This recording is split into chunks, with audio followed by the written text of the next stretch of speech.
Aloha, this is Brian Watkins, and I'm doing this video for my Accounting 386 students to help you through Speed Trial 2, where we're working on importing information from another computer system or another format, and then dashboarding it so that we can work with the data effectively in whatever our capacity is. And as you recall, this time we're gonna set up a dashboard for our accounts receivable function. So we're follow the instructions, and we'll work through this together. So open the new sheet. Actually, it's a workbook. I should change that. Open in Structure, download your two data files. So let me just show you what those look like. They're the customer data file and the credit sales file. And both of those will need to be cleaned up before you can bring them in to your workbook. So a good trick to know is to actually, before you bring it into Excel, bring your data into a Word document, and then you can use the search and replace a little bit better. So let's pull up this. Here's our raw data for our customer data. I'm going to do Control A, and let's copy that information into a empty word processor or Word file. So I'm going to paste it. Okay. Let's select it again. Control A. Let's make it single space. You want to get as much of that extra editing stuff out of it. So we're just going to make it single space. Remove spaces after paragraphs. We want our data to be as close together as we can, so that when we split it up, we can do it in an organized way. Alright, so we can see right now that we've got the A scanning as an @ symbol. Okay, so I'll blow this up so that you can see the menus a little better. We're going to use Replace. We're going to look for that @ symbol and replace with a little a. Replace them all, 757. Good. We're going to look for that tilde there, which is to the left of the 1 key, and we'll replace it with a 00. Okay, and then now we're looking, we've got spaces in here that are inconsistent. Every now and then we have double spaces instead of single spaces. So what you can do here, when you see something odd, you turn on the codes. Okay, you show the formatting, the hidden stuff. And you can see here those paragraph marks. Sometimes there's 2 of them, sometimes there's 3. So what we're going to do is go into Find and Replace, More, and we're looking at Special Characters. And we're looking for that paragraph mark. And everywhere we see 2 paragraph marks together, we want to see 1 paragraph mark. There should never be more than 1, because that way all of our data will go 1 line down. So I replace that. Good. Okay, we can do one thing. We can scan through, and it looks to me like we're good. Okay, we could run this search again. Up, there was a replacement made somewhere. Okay, that's good. So we've got what we think is a good clean set of data here as far as every record or piece of the file is on its own line. That's important because that means that our delimiter is that line. So we're going to bring it in now. So we'll copy this to our prepared workbook. Paste it. There you go. Depending on the browser you're using, we've figured out that sometimes you'll get alternating blank lines, in which case you just select everything, go Data, Remove Duplicates. But here we're going to do something a little more complicated because we want to break this out into 7, let's see, probably best to show you what I'm talking about. We want 7 columns with each record on 1 line. Okay, so that's going to take a macro. And what we're going to do is very carefully go to Developer tab. We're going to start with relative references. That has to be on before we do anything. And remember, this key just means that if I start my macro from any location, it will finish at a location relative to where it started.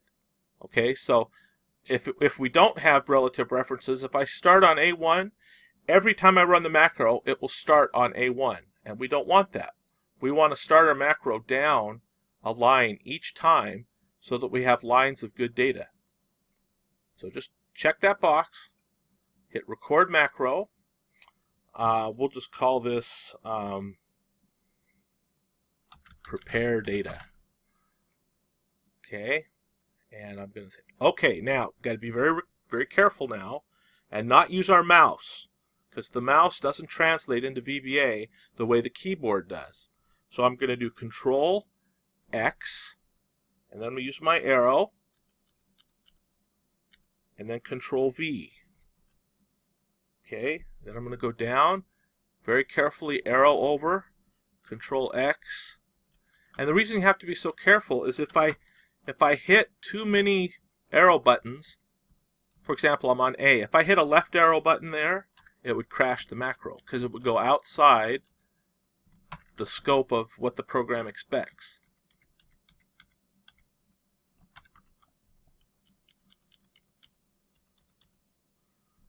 V. Okay, there's our last piece of information. All right, so we have 5 different pieces: the date, the name, the address, city, state, zip, and then the first year that they did business. So once I've got that last one, I'm going to carefully get back to A1, hold my shift key down, go down 4 rows. Now I'm going to use the mouse just to bring up my delete command. I'm going to shift cells up, and then I'm going to hit 1 down arrow, and that's where I want to stop the macro. Okay, so now my macro exists, and I'll just show this workbook, prepare data.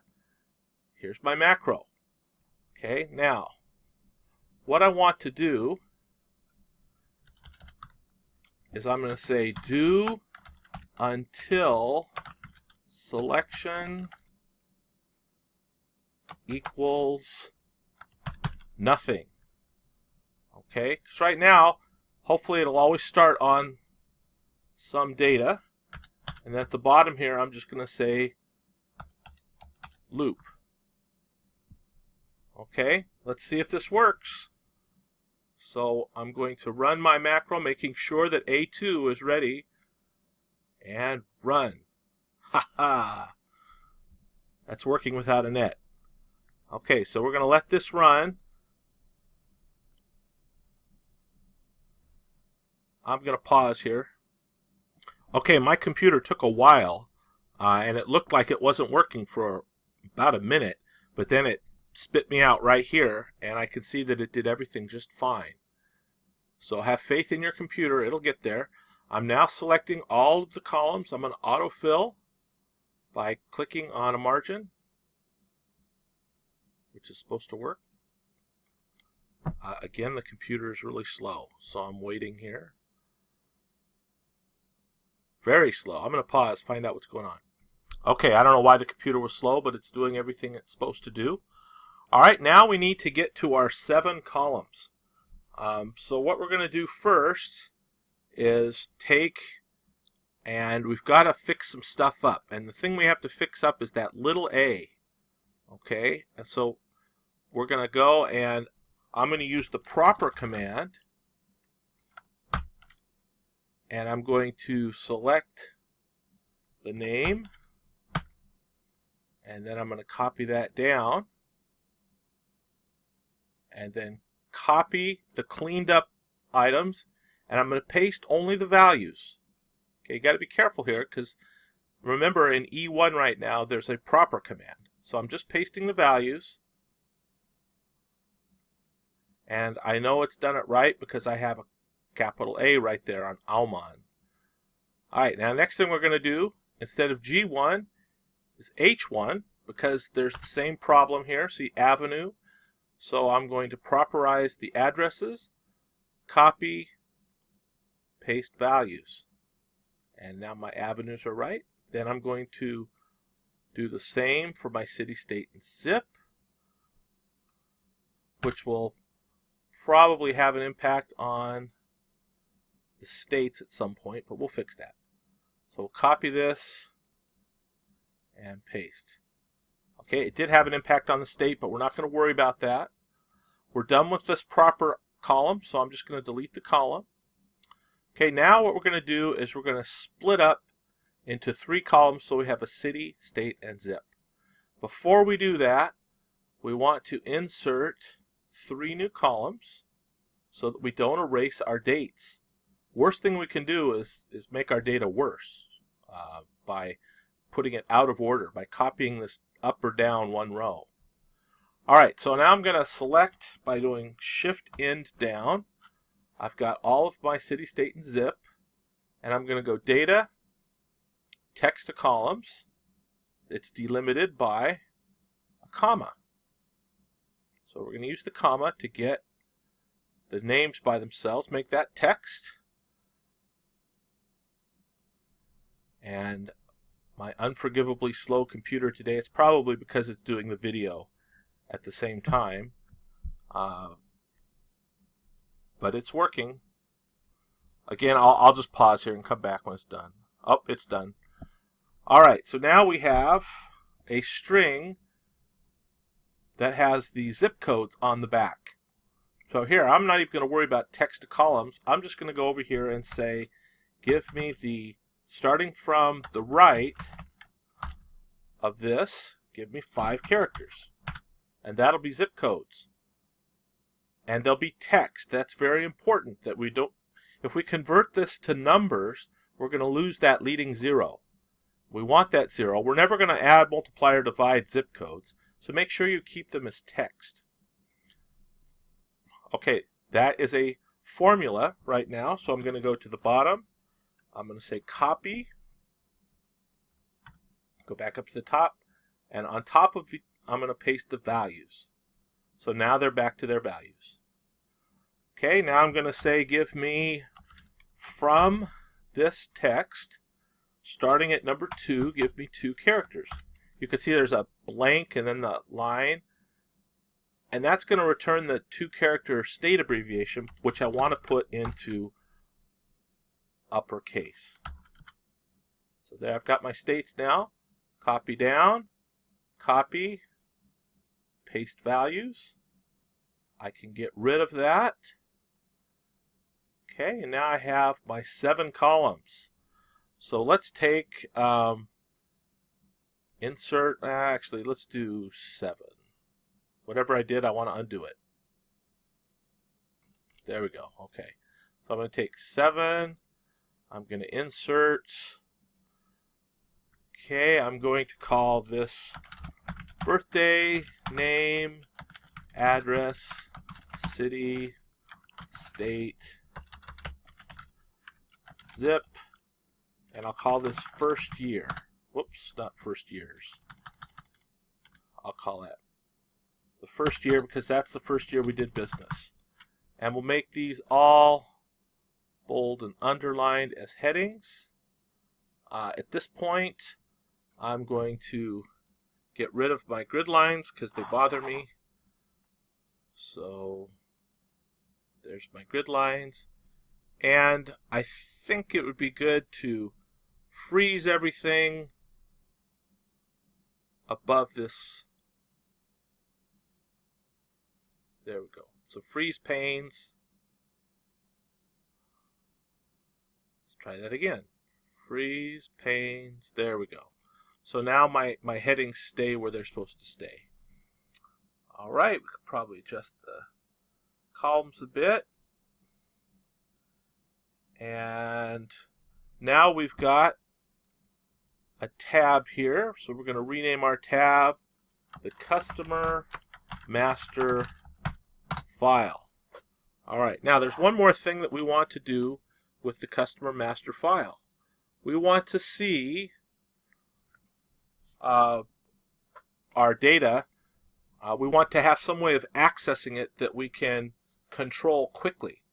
And so if you look at the test, your next step is to create a spin control that makes a cursor go up and down the list. And I should probably define the cursor. I'll fix that. But essentially what we're going to do is we're going to put that black line in. Okay, so to put the black line in, we have to create a counter. So let's just put it in C3. In C3, I'm going to create a name. I don't want file, I want home. And I'm going to call that counter. Now my counter is going to tell me which line of my data I'm looking at. So I'm going to now, oh, there's my cursor. Click and drag so that I have everything highlighted. And at this point, I'm going to go conditional formatting, new rule, use a formula. And what I'm going to say is when the row number minus, looks like I have 7 blank lines above, equals the counter, then we want to see that black and white. So the fill would be black and the font would be a bold white. Okay, so now if we get to the top here, we will see our counter controls that. And whatever that counter number is, if I make it number 2 or number 3, it's going to control that cursor. So we're going to do, instead of just a simple button, we're going to use an ActiveX button. So I'm going to go Developer, Insert, an ActiveX spin button. Not a scroll bar. Here we go. Spin button control. Okay. I'm going to do it right on top of counter because we don't need to see that. So there's my spin button. Now, this is what's called design mode. So if I click View Code, it'll take me to Sheet 1. Now, we're writing VBA for the worksheet, not for a module. So we're going to go on the worksheet and we're going to look for spin button 1. Okay. Now we can write a macro for any of the events that will happen with spin button 1. We don't want the change event because we want to distinguish between an up or down change. So if we look at this, these are the things that can happen with a button. So we're going to say in the event of a spin down, okay, what are we going to do? We're going to ask ourselves if the range of our named cell counter, the value, if the value of that range is greater than, let's put 6, then we're going to do range counter value equals range counter value plus 1. Okay, so if it's greater than 6, then we're just going to add 1. And if it's not, we're going to subtract 1. Let's see here. Think about that. No. Let's just leave it at this for now. Okay, so we'll get rid of all the else and stuff. Remember, whenever an if statement is all in the same line, you're cool. So let's see how that works by going out of design mode. Nothing's happening. Okay, so we're going to go back here and say, what the heck? If range counter value is greater than 6,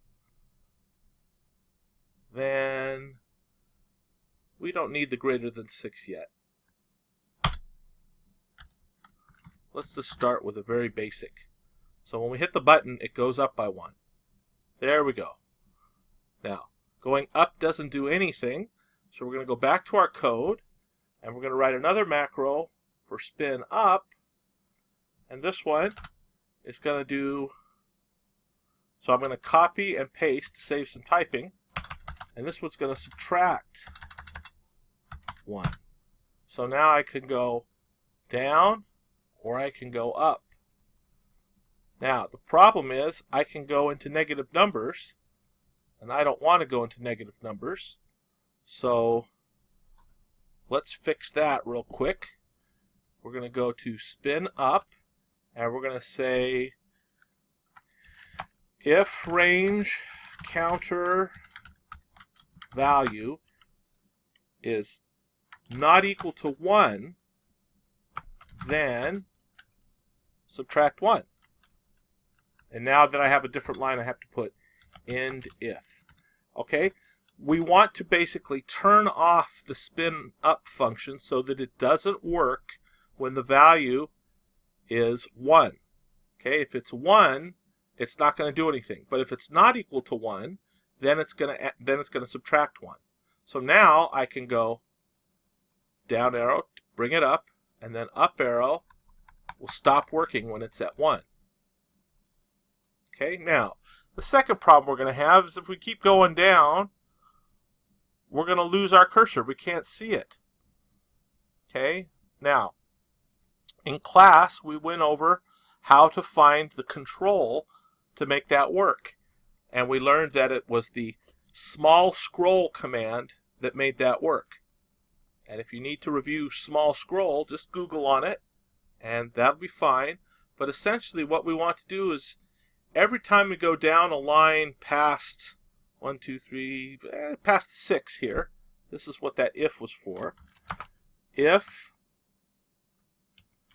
and I'm going to just copy that.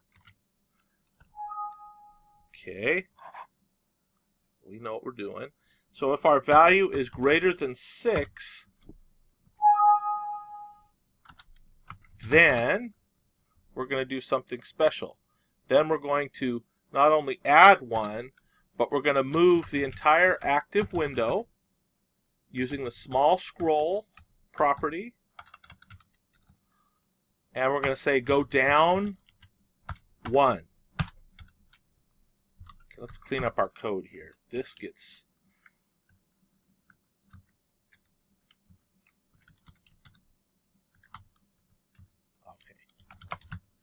Okay, almost done. Here's the problem. If it's greater than 6, we want to do that little thingy. But if it's not, we have to have an else. And here, we want it to behave by just going down 1. Okay? So let's watch that work. Starting at 1, okay, just read the code as we go along. Counter's a 1, so it's going to work just fine until it gets to number 6. Then it's going to start moving the whole background. Okay, now I've got the problem when I go back up that there's no control for it going back up. So to fix that, I'm going to go into my spin up macro, and I'm going to say pretty much anytime I want to do this, I'm going to say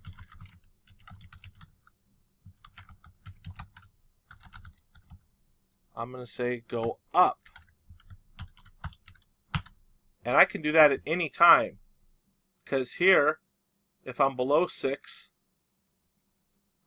there's nowhere for the small scroll to adjust. So it works just fine. So it adjusts every time until it just stops adjusting. Good. Okay, I think that's what we want our buttons to do. So if you want to just freeze the code here, that's pretty simple. So let's go now and we'll close that aspect of it, come back to our speed trial.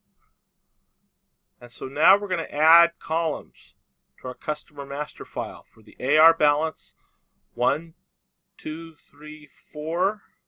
And we're going to move birthday from the left side in to the right side just before you add AR balance.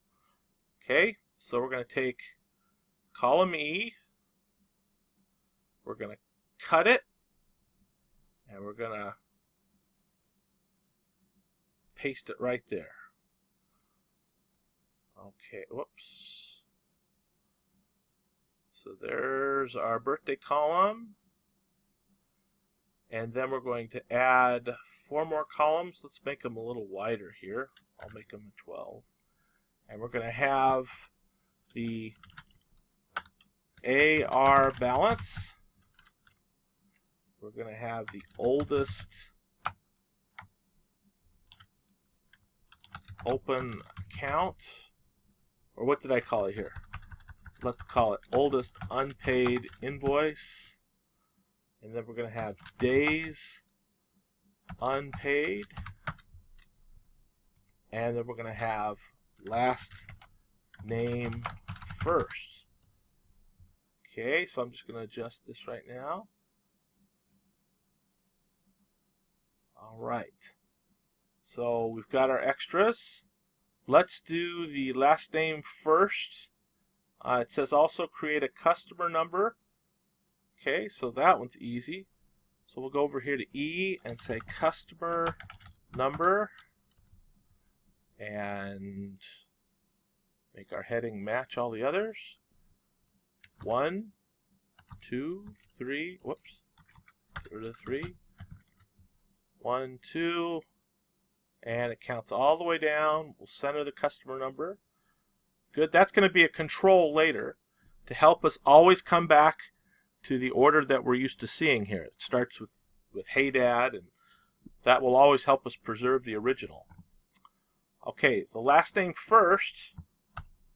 Well, we're going to get the last name extracted. You should do a last name extraction in your head now. So we're going to take the right from F8, and the number of characters we're going to take is the length of F8 minus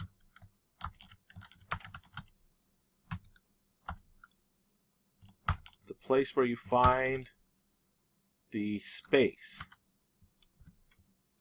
So that gives us the last name. Let's go and edit now. And we now want, whoops. Okay, I'm editing. I want to concatenate with that last name, a comma, space. And then we want the first name, and the first name is a left extraction from F8 that goes to the space in F8 minus 1. And then we go. So now we have last name first. And if you want to see that, freeze this right here, write it down. You should be able to do that really quick. We're just pulling out the last name and rearranging them. Okay, back to our test. Prepare the master file screen to be a dashboard by placing cells labeled credit limit and effective date. Okay, let's do that. So I'm going to go right up here. I'm going to say credit limit, bold underline, and I'm just going to merge the cell here, and I'm going to call it credit limit, and we'll set that to 2,500 and make that not counting. Let's make that a currency. Okay, so there's my credit limit. Now I'm going to do effective date. Try spelling it right. Third time's the charm. And format. We'll create a cell below it that we'll call effective. There we go. Okay, and 9/15/2016. All right, so we have those two. All right, now prepare 4 more cells, 2 to show red status and 2 to show green status. Each status will have a number of days the account is old and the total amount of the account. So you're going to create 4 separate variables. Okay, and so you feel free to format this the way that makes sense to you, I'm going to do it, create red status, and I'm going to have days and amount, and then I'm going to have a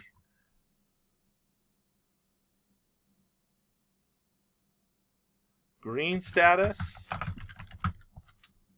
days and amount. Now remember what you're doing here. You're in charge of the accounts receivable function. So you're all about making sure that your business is collecting appropriately, and you should know, basically through your experience as an accountant, how many days old things can get before you have to worry about them. All right, so red days is there. This is going to be red amount. This is going to be green days. And this is going to be green amount. Okay, let's check them all. Green amount, green days, red amount. All right, and the test tells you, there's your effective date.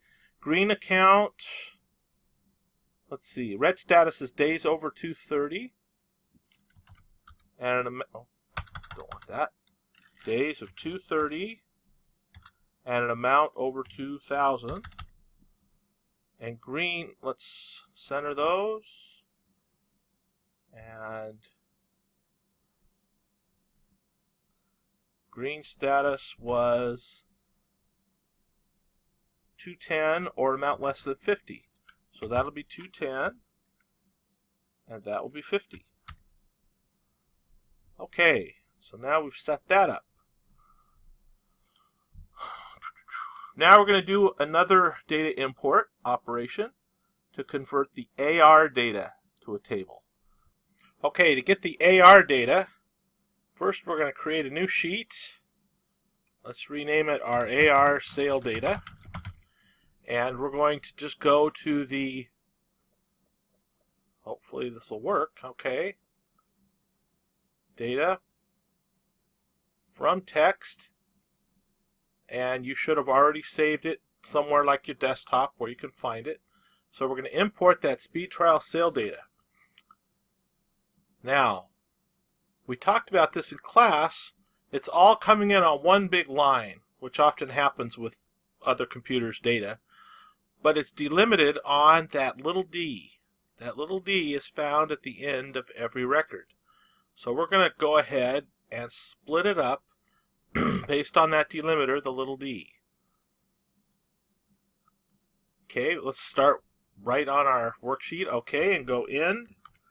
And it looks like we're at column, if we check this out here, 4,381 records. That's a lot of data. All right, so to make this work, let's try that again. To make this work, we're going to select all of it, and we're going to copy. Now, the clipboard works for this, but doesn't work for importing the whole thing. The reason is, importing the whole thing is 20 times as much data, because all we're doing with the clipboard is we're saving the Excel addresses. So that's just a, if you're wondering why it works here, but it didn't work at the beginning, that's why. All right, so we're going to paste it now using the transpose. Instead of multiple columns, we're going to have multiple rows. Okay, and then we can just get right to work cracking this up. Easy way to do it is to just go after that slash delimiter, which you're going to find in the date. Okay, so I finish. There we go. So now in the middle, I have got, looks like dates 1 through 30. Oh, there's a 31. Good. Okay, so I've got the days in the middle. I've got years over here, and I've got the last two numbers of this field look to be the months. So let's pull the months out. what I'm going to do is I'm going to look at the entire size of that, and I'm going to take from the left the number of the whole thing minus 2. Okay, because I always want to leave those last two numbers. Those are going to be my dates. Okay, so here we go. It should 10. It should be 178 the next time. Perfect. We'll copy that down. All right. And then remember, each time we clear a field of data, okay, we have to copy, control copy, and paste it on top of itself. Good. So that is our customer number. And we've got our first piece of data. All right. Now, how to get the date of the sale?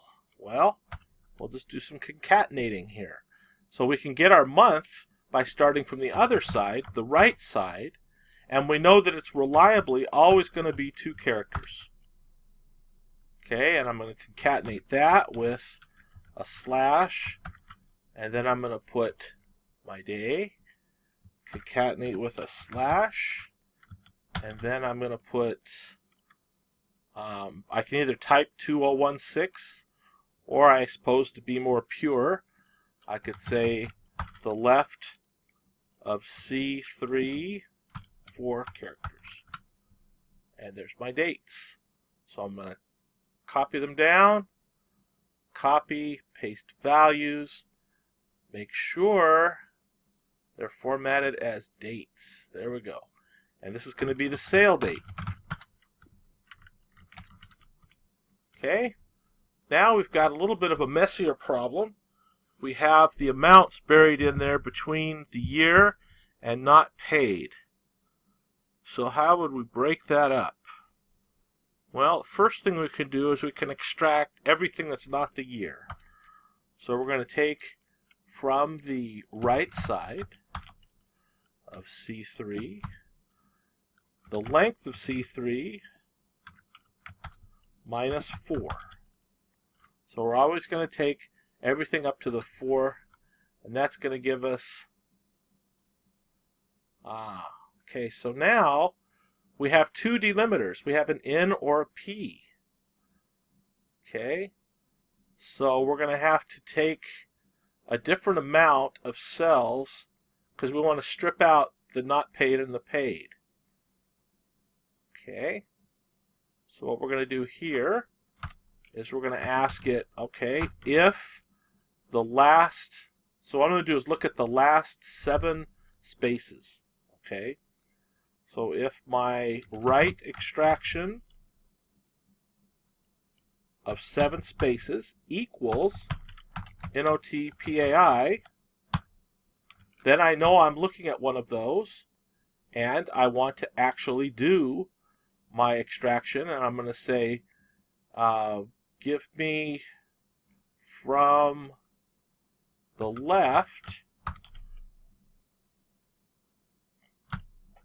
the length of the whole thing, which is length F3 minus not paid is 7 characters.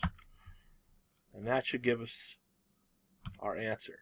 If it's PAI, you're going to give us the left of F3, the length of F3 minus the 3 characters.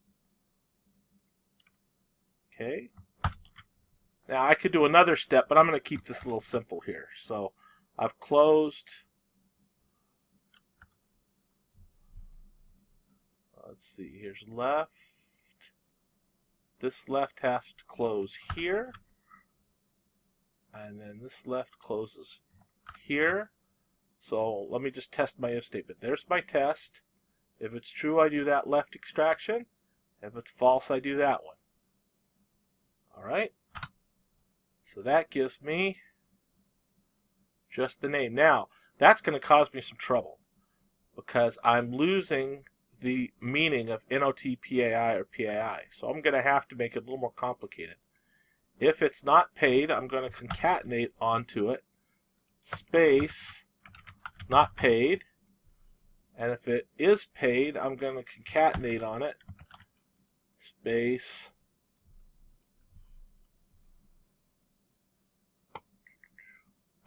not paid, or space paid. Okay, why do I have to do that? Because otherwise, I'm going to strip off the not paid and the paid, and I'm going to lose the meaning of that 763. So now I know that 763 was not paid or paid. And I did it this way with no space between not paid, because now I can go into my text columns. Whoops, I can't do that yet because I have it copied. Okay, so I'm going to copy everything, and then I'm going to paste the values. Now I can do text columns, and I could say delimited on the space. And finish. There we go. Okay, so there are my sales, and there's my paid versus not paid. And I believe that that is correct. So I'm going to copy. Well, actually, no. I've got to put this together. So now I'm going to put it together, and I'm going to say if H3 equals not paid, then I'm going to say give me not paid. I'm going to put the space back in. Otherwise, give me paid.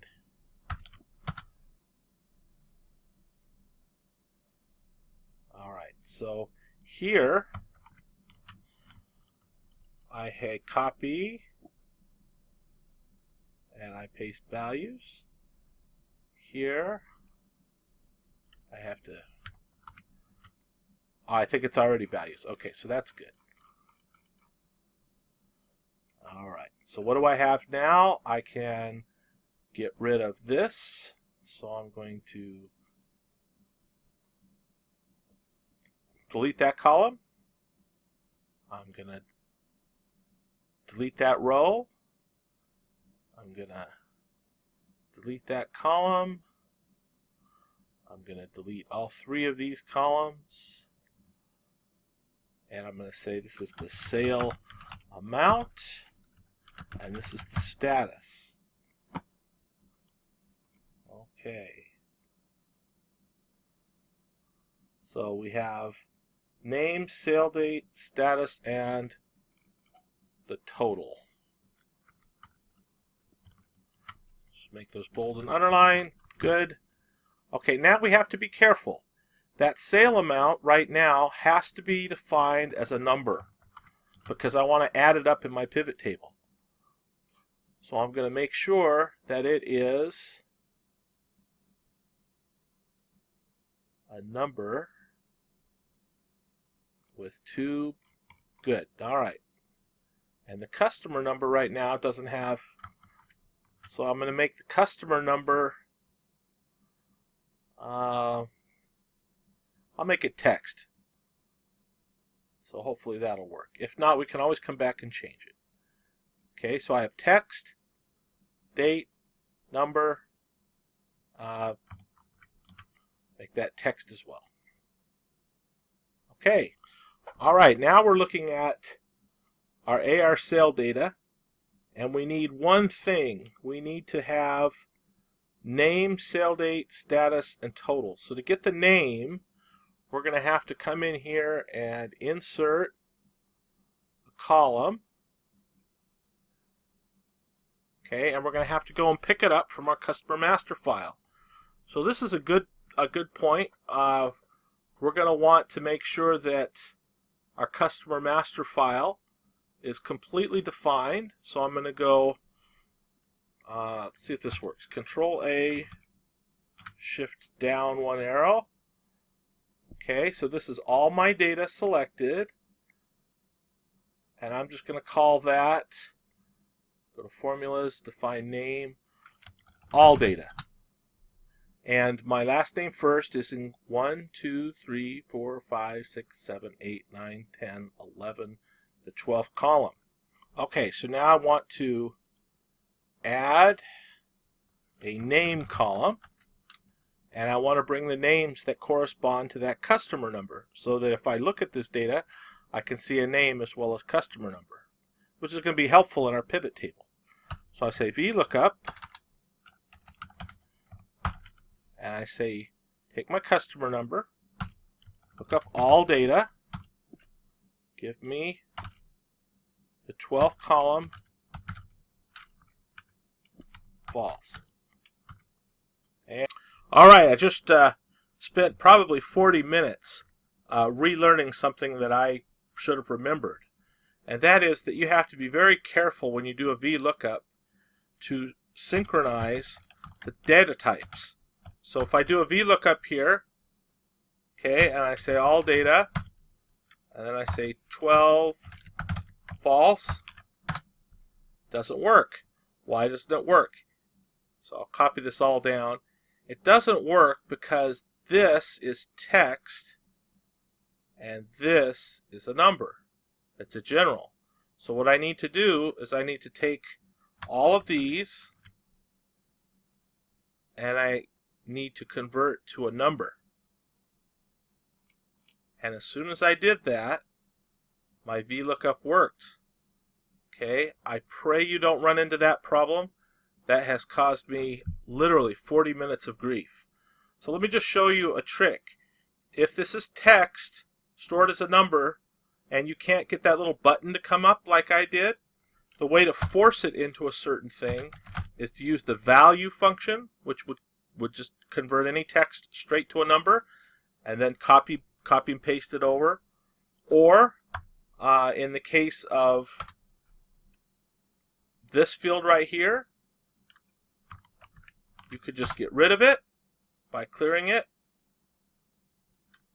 and then just do it again. 1, 2, and it goes back. So that can be a frustrating thing. It's never happened to me all the other times I've done this, but hopefully through this mistake we can avoid some trouble. Okay, now that we have our complete AR sale data, let's create our pivot table by inserting pivot table. Okay. Alright, we're going to have the name, and then we'll have the sale date. And remember, I've taught you whenever you have two label fields like this, go Design, Report Layout, Tabular. Get them apart. Then we're going to have the sale amounts. And if the amount's not coming in, it's because this data wasn't described as a value, in which case you'd use that value to convert it on your AR sales text. Sorry, meaning right here, you'd have to take that and say value of this, okay, and do that for that column. But fortunately, we already have it as text, so it works. I don't know where the heck I just went. Okay, there's my pivot table. I'm going to rename this so I don't lose it. That's the pivot table. Okay, so we've got our sale amounts. Now, we want to make sure we're only counting the sales that were not paid. Once people pay it, as an AR person, we're not concerned. So now we've limited it by filtering out the paid ones to not paid. And this is the data that we want. However, it's alphabetized. Okay, so it doesn't really match up with our data.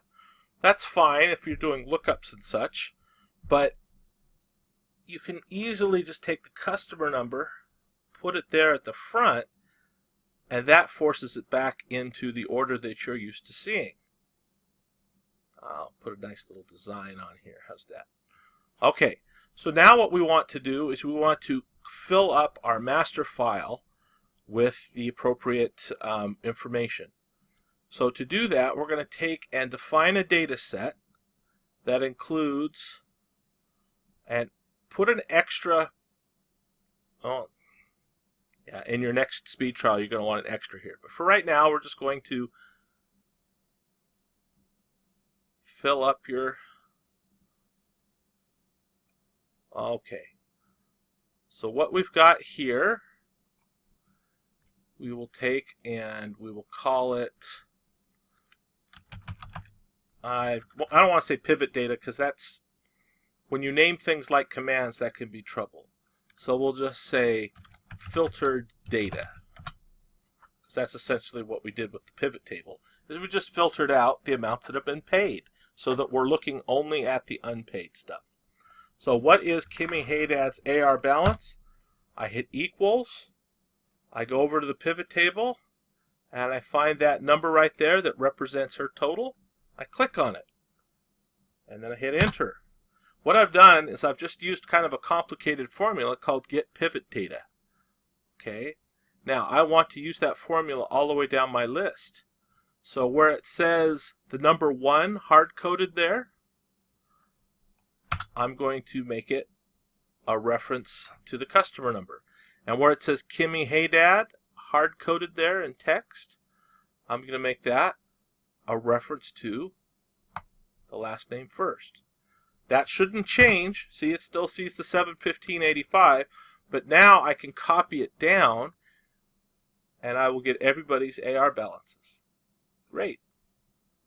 Okay, so Jamie is 1977. If we go over here, Jamie 1977. So that's a neat trick when you think about it, because you've just separated all of the paid and the unpaid automatically with not a whole lot of programming. So we're going to make this comma.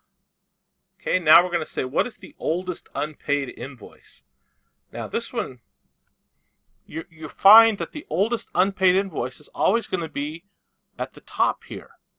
And so this is a perfect use of a VLOOKUP, because even though I'm going to have blanks here, I will have a key where I need it, which is the top. So that's the third column. So what I'm going to do here is I'm just going to say, do a VLOOKUP. Okay, and the lookup value is my last name first. The table array is filtered data. And my column is going to be 3. And I want an exact match. And there it is. My oldest unpaid invoice for Kimmy Haydad. Right here, because it's sorted automatically earliest date to latest date, is 148.7. Now, if I wanted to find, well, we'll do that in the next pivot table. I'll teach you that later. For now, we'll be satisfied with this. Make it a comma. Copy it down. Okay, days unpaid. When you do aging, you're usually going to pick an effective date. So that's why I had you enter these numbers here to the left. So our effective date less the VLOOKUP. And this time we're going to look up the, let's see, it's P8. So we're looking up Kimmy Haydad in the filtered data, but we're looking at the second column, which has the dates in it. Okay, so just to show you what I did, filtered data 2 gives me the sale date, which is the earliest or the oldest unpaid invoice. So the aging for her account is based on that oldest unpaid invoice, and there it is. Copy that down. All right, looking good. Let's just fix our cursor here so that when we go up and down the data, we have things working a little cleaner. So I'm going to go into conditional formatting, manage the rule, and I'm going to have it apply from column E to column P. Easy way to fix that. So now I'm looking at all my data here. All right, let's go back to test. All right. We are now to the big text formula. Okay, build a text formula that returns the following script. Okay, So what we're going to do is put that off to the side, and we're going to create a big cell here. Let's see, that looks big enough. Merge, wrap. We're going to pick a font that's different than the default. So just show me that you can pick your own font. Let's make it a little more prominent. And let's get started. Okay, we'll just ignore that there. What we want to do now is we want to name all of our data. So what we're going to do is select all of our data here, including, didn't do it. Okay, so we'll try this again. Control A. Okay, that should have all of our data. And we're going to say Control Shift F3. Create names from values in the top row. So now I have a whole bunch of fields here that I can then access using my counter number. I only need one number because it's a one-dimensional field. Okay, so I'm going to go up here and the first one I need is index name counter. So that's going to bring in my name. So Kimmy Haydad, and then I'm going to concatenate with the text that's shown in the test. So that would be has a current AR balance of space. Well, now I want the AR balance. So I say index AR balance counter, but I also want that AR balance to be looking like a dollars and cents. So I'm going to put the index inside the dollar function. Okay. And now I'm going to concatenate the period space, and I'm going to do a line return, which is, you'll recall, a character 10. Then I'm going to do text, the oldest invoice due was for space. Okay, now we need the oldest sale. So I'm going to do dollar again, and then I'm going to do index, and I'm going to say oldest unpaid invoice counter. Close the index, close the dollar. And I'm going to concatenate a space and say and is dated space. And I'm going to put index, and I'm going to say oldest date. Okay, so the oldest date would be, oh, that's going to be interesting. I'm going to have to do a VLOOKUP for the oldest date. Okay, so the oldest date is going to be VLOOKUP. And the lookup value is going to be based on index, name, and counter. Well, actually, index is going to be, I'm going to look up the last name first, because that's what my pivot table looks up. So I'm going to look up last name first, counter. Okay, that's my key. My table is filtered data. My answer is going to be the second column. It's going to be exact. Close the VLOOKUP. And let's just see what we get here. Ah, that looks pretty good. Okay, so now I'm going to concatenate with a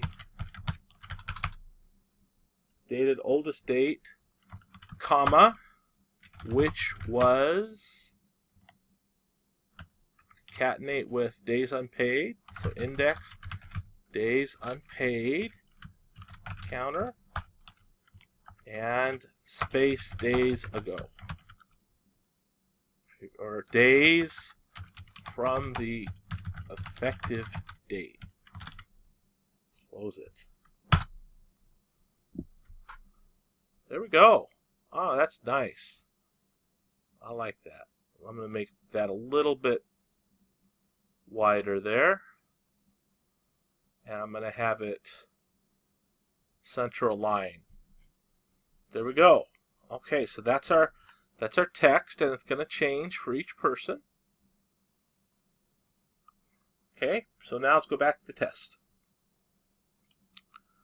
All right. In the event the AR balance exceeds the credit limit, your text formula must change. So now we're going to go back into our formula. I'll hit F2 and go to the beginning. Now we're going to have an if statement.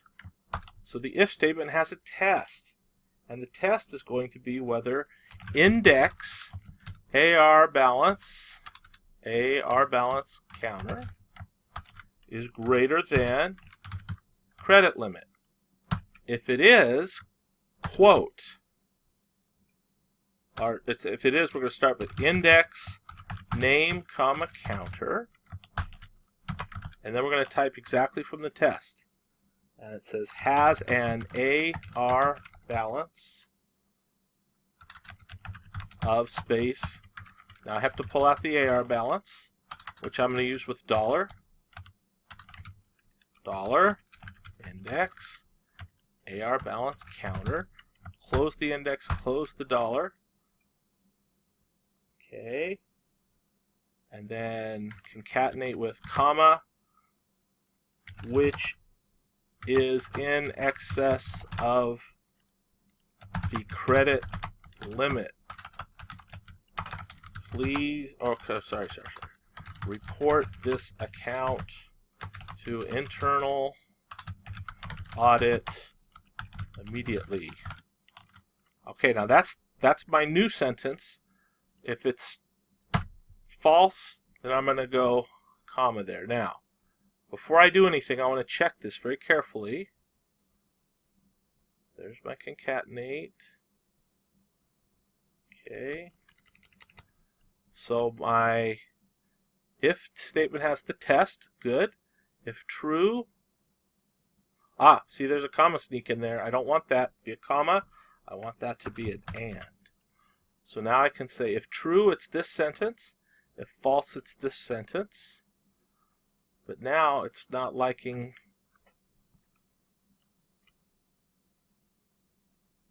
the ending there. Let's see what happens. Doesn't like it. Okay, so let's go back. We'll find it. Okay, so there's a concatenate. The if statement. That's what it wanted. It wanted a parenthesis around the if. Okay, so just to check this out, we're gonna make Kimmy Haydad's AR balance $3,000. So I've got my second one here. Okay, and it has need of a space right here. Okay, and if I bring in the formula again, she's happy. Good. Okay, so we have an effective warning there. Now we're going to place a conditional format. Okay. On your customer master list, so that the customer record, we've already done that. Okay. So I'm going to change this so the actual test will probably just start right here. If a customer has an AR balance in excess of credit limit, their record is bold, italic, red font. Okay, so that's an easy one. So I'm going to take this cell and I'm going to do a new rule. And I'm going to say if the AR balance, how did we define AR balance? Index A underscore R balance counter is greater than credit limit, then our format is going to be a red fill and a bold yellow.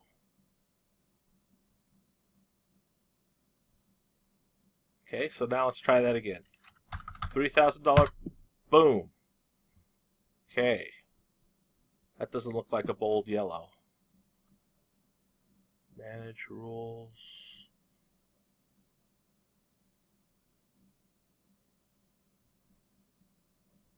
Format. It is a bold yellow. Okay, well, we're good. Okay, and if she has a regular balance, then we want there to be a light green fill for green status, a light red fill for red status, and if it's not red or green, it has a yellow fill. Okay, so let's go back to the same thing, and this time we're going to figure out if it's a red. So we're going to go conditional formatting. We're going to add a new rule, and we're going to say the red. Now, the red says, and you have to understand this, and it says C number 5. Okay, red means it has an account with days over 230. So I'm going to say and, because it requires two things to be true. So the first one is that the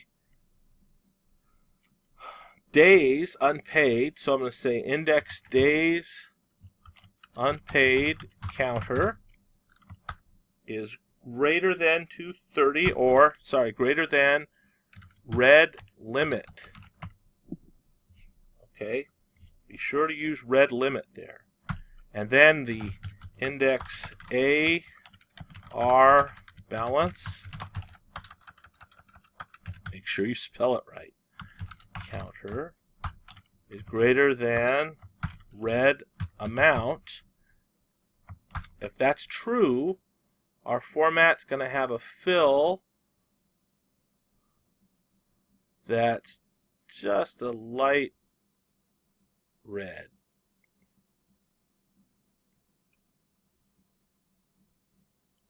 Okay, so how do we do this? We're going to check this by saying that her days are 231 and her amount is 2001. Okay, it didn't happen. 231, 2001. So let's look at this. Manage rules. Okay. Oh, I have to put stop if true. Okay, so I'm going to reorder them, and I'm going to say stop if it's that one, and it's still not working. Okay, then it's probably our days unpaid. So index days unpaid. Go back. Additional formatting. Manage rules. Let's look at our rule. Index days unpaid counter.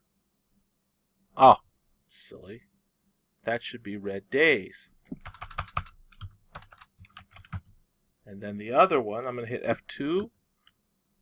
Use my arrows. Index would be red, and not AMT. I called it red amount. There we go. There's our red. Okay, so be careful to remember what your descriptions look like. And this is a helpful, as you're doing it, it's probably helpful to check what you've named your data. So there's my red. Okay, I'm going to just clean up those. And now we'll go for the green. So we're going to new rule, use a formula. The green says if it's either days less than or equal to 2. Okay, so either means or. So index days unpaid counter. So if my days are less than or equal to 230, or my AR balance is less than 50, or no, I'm making the same mistake. Okay, pause. Less than green amount, and then I'm going to hit F2 so I can use the arrow keys inside and change 230 to green days. So I have green days and green amount format, take my green, say more colors, make it a lighter green.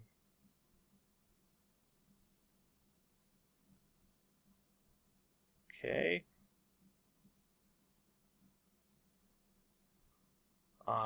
Let's put that one all the way down. Say stop if true. Say okay. And she's green. Why is she green? Because her days unpaid are lower than 210. And it's an or condition. She can still owe more than $50, but if she's not delinquent, then she's still green. And then finally, if it's neither red nor green, it's got to be yellow. So we're going to put one last one in, new rule, and we're just going to say anything.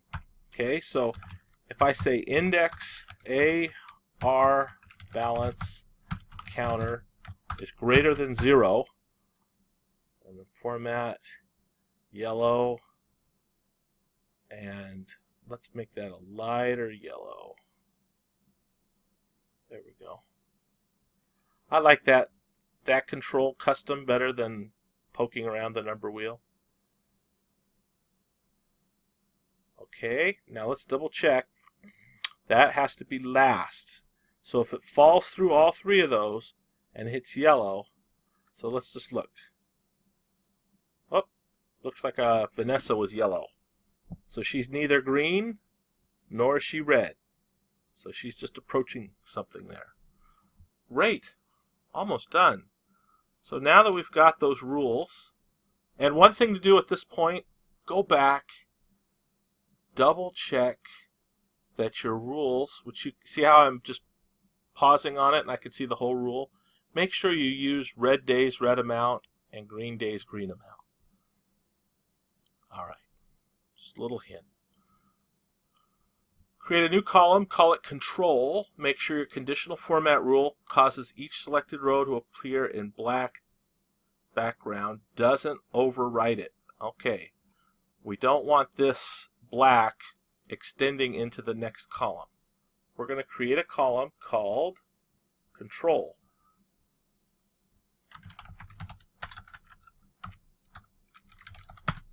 And this column is going to have a color that corresponds to the color of the account. And it's going to be always visible. And it's not just going to be the one that's active. Okay, so that means we're going to do all of, that's too many. We're going to go from 1 all the way down to our last record.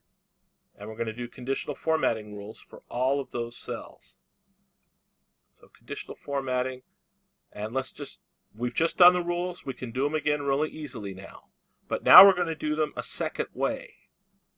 So here we're going to use a formula, but it's going to be a much easier formula because we're only going to look at the numbers in our columns. We're not going to have to look at a certain counter number. All right, so if now we're going to have a fixed column, but not a fixed row. So if M, and what's our top number? So I want that to be M8. If M8 is greater than credit limit, then we want this to be a black fill. Okay? So M8 is your AR balance. So if my AR balance is 3,000, we want that to be black. Now, we want to, at this point, it probably makes sense to take and redo a new rule. That we just did it. But what we're going to do here is go conditional formatting, new rule, and we're going to say if $M8 is greater than credit limit, we're going to make it red font. Okay, now the trick is do not set a fill. Go straight to font and make it red. But don't have a fill, because otherwise it won't do both of the rules at the same time. See how that's red and that's white, because I violated that rule and I created a fill. I stepped on fill. So we have to go manage rules. All right, I'm going to take it out. Cancel. I guess this is the best way to learn it. So we'll delete that rule. Okay, we're going to do a new rule. We're going to use a formula where $M8 is greater than credit limit. And our format's going to be a bold red font, and that's it. And we want that to be copy, paste to the same thing. And you see how it got that quote in there? I hate when that happens. So edit, and we're going to take out that quote. And if Kimmy has 3,000, she turns red. That's what I mean by the font rule doesn't conflict with the fill rule. Okay? And it'll stay red when we're not on it. But the point is, when we've got above the credit limit, we want it to be red there. Okay, so let's finish with our control. We're taking, did it again. We're going to take all of our control column. We've already done the one rule because you could see that black there. Now we're going to do the red rule. So conditional formatting, and it's going to be new rule, and this is the and rule. So and, all right, so let's look at our balance. Our balance is $M8. Okay, if AR balance is greater than red amount and $08 is greater than red days. See how easy that was this time? Make sure you have the dollar signs before. And is that a 0 or an O? That's an O. And if that's the case, we're going to do a bright red fill. Done. Now we're going to do the green rule. The green rule is an OR rule.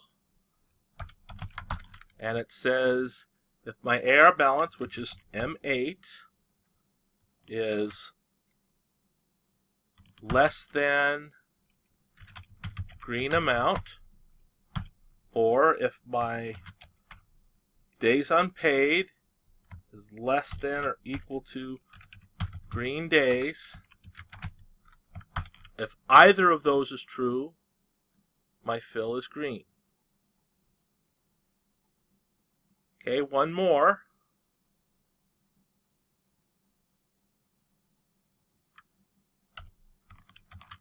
If M8 is greater than 0, do yellow. So that will pick up everything else. So now what we're going to do is we're going to look at our rules, and we're going to manage them by putting the yellow on the bottom, green next to it, red there, and we're going to stop if true all the way down. Okay, so that way when it hits a baddie, it stops right there. But if it falls through all of them, we know it's a yellow. Now that's interesting. I'm not getting any greens, and we know Kimmy's a green, so I must have done something wrong on green. It's probably my green amount or green days. So let's conditional formatting, manage rule. Okay, so we're going to edit that rule. See how I say AMOUT?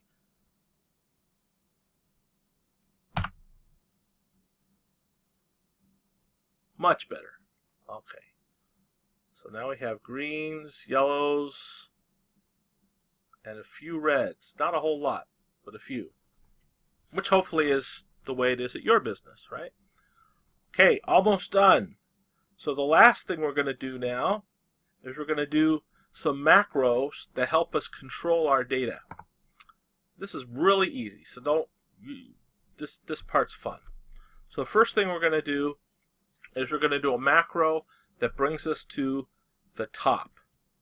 And that macro is going to be as simple as just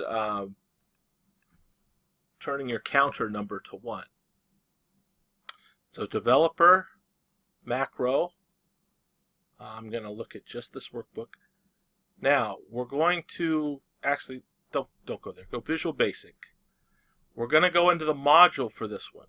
Okay, we can't do it in the same place we did the spin buttons because that's a worksheet control. So we're going to go to Module 1. Okay, there's my prepared data that I used earlier. Now I'm going to do a, let's just call it top record. So sub top record. And we're going to take the range counter value, make it equal to 1. Okay, and let's see how that works. So that's my go to top macro. Now I'm going to go to the internet. I'm going to say start over. Look for, there's a little green start over. So I'm going to take this, I'm going to save the image as a restart. I'm going to go back to my Excel. I'm going to insert a picture, call whatever the last one I just did was. And it's way too big, so I'm going to shrink it. Put it here, and then I'm going to assign it to my top record macro. So now when I let's just say I'm way down here. Okay, and I go top.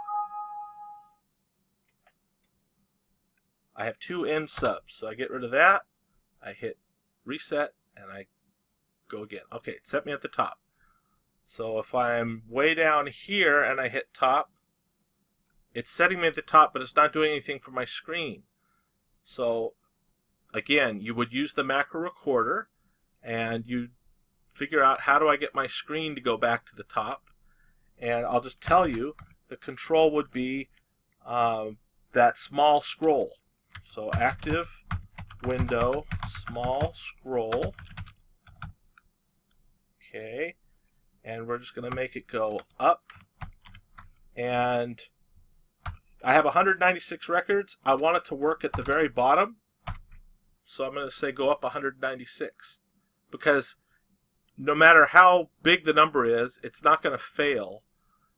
If I invoke it from like 10 and I say go up by 196, it can only go up so much. So it'll work if I'm there, or it'll work if I'm all the way at the bottom. In fact, getting to the bottom is such a pain. Let's do a macro for that. So we're going to say bottom record now. Sub bottom record. And I'm going to say range counter value equals 196 because I have 196 records. Okay, so what I want to do there, let's see how this one works. So bottom record. All right, I will find something. Go to images.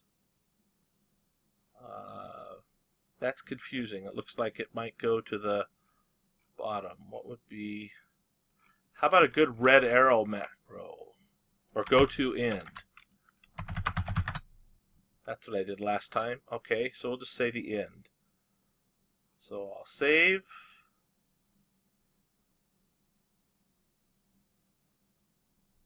I'll go back to my Excel. I'll insert the picture. Okay, I'm going to shrink that.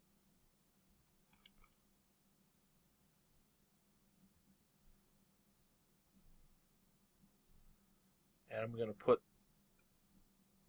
bottom record. Okay. Oh, it went to the bottom, but my screen didn't go with me. Okay, so we'll just go into our macro. Actually, I don't Visual Basic, and we'll say active window, small scroll, and to go to the bottom, actually, let's just force it to go to a row. Scroll row equals 198. Now, what that's going to do, it's going to automatically just go down that many rows. So if I'm at the top and I want to go to the bottom, it takes me right to the bottom. Okay, now what will it do if I'm here and I want to go to the bottom? Yep. What will it do if I'm at the top but I'm really down? Yeah, it looks to me like that's going to work. Okay, so we have top and bottom now. Wonderful. Now let's do something else. I don't know if you know that you can sort based on colors. So what we're going to do is we're going to take and we're going to record a macro, and we'll call this black sort. We're now recording. So I'm going to go Control A. I'm going to hit Shift, one down arrow, so I'm just looking at my data here. And it's very important that everything's selected. We don't want to sort one column differently than all the other columns, or that'll jumble the data. So we're going to go Data, Sort, and we're going to sort by Control, sort on cell color, and we're going to have the black. That's going to be on the top. And then we're going to have Control, cell color, red. That'll be next. And then after reds, we'll add Control, cell color, yellow. And then after all of those, we'll say sort by AR balance and do that largest to smallest. So that'll put our worst accounts on the top and our best below. Okay, and when I'm done with my sort, I'll just pick that and then I'll end my recording. Okay, so that's black sort. All right. So we get all of our accounts lining up essentially here, and we can see where our worst are. Okay, so now let's do a new sort. Let's do a green sort. So we're going to record a macro. We'll call it green sort. We'll hit OK. Select the data, shift one down arrow, and then I'm going to go to Data, Sort. This time I'm going to put green on top, followed by yellow, followed by red. Say OK. Okay, so now I'm looking at my highest value, good standing account. Good information. Oh, I'm going to stop my macro first by clicking on that cell and then going Developer Stop Recording. So that's my green sort. Okay, so now I've got a way to go from green to red. But what if I want to get back to my starting position? So I'm going to say Record Macro, Original Sort. Pick a piece of data, Control A, Shift down arrow, and this one's easy. This is just a sort. I'm going to delete everything. I'm going to add one level, sort by customer number, smallest to largest. Okay, select that. Stop recording. Okay, now let's make some way to call those. So a black sort, I could put just a button. So let's go insert some kind of button. So a shape. Let's insert. What's good? Circle. So I'll insert. It's hard to tell what a circle is in here. Here's a circle. There's my circle. Let's make it black. I don't need any fancy effects. And let's assign it to black sort. So now when I hit my black button, it sorts on black. Okay, so now let's insert another shape, another circle.